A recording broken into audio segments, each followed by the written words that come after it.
नमस्कार शेतकरी मित्रांनो, स्वागत आहे तुमचं आपल्या लोकप्रिय यूट्यूब चॅनलवरती। या लोकप्रिय यूट्यूब चॅनलला जर आपण सबस्क्राईब केलं नसेल तर सुरुवातीस सर्वांनी सबस्क्राईब करायचं आहे।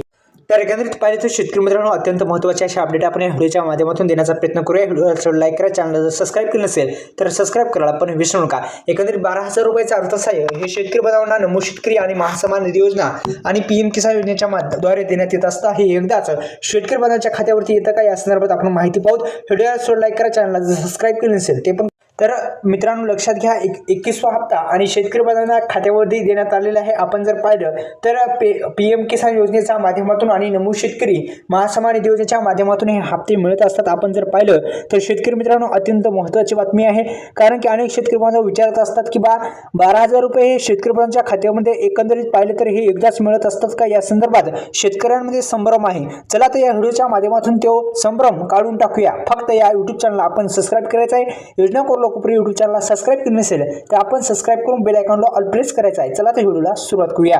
पीएम किसान महासन्मान निधी योजनेच्या धर्तीवर सुरू करण्यात आलेली पीएम किसान योजनेतूनही शेतकऱ्यांना 6,000 रुपये दिले जातात। तसेच नमो शेतकरी महासन्मान निधी योजनेच्या माध्यमातून 6,000 रुपये दिले जातात। दोन्ही योजने मिळून 12,000 रुपये शेतकरी बांधवांच्या खात्यामध्ये येत असतात, पण ते एकदाच येत नसतात। तर शेतकरी मित्रांनो लक्षात घ्या, आपण लक्षात घ्यायचं आहे।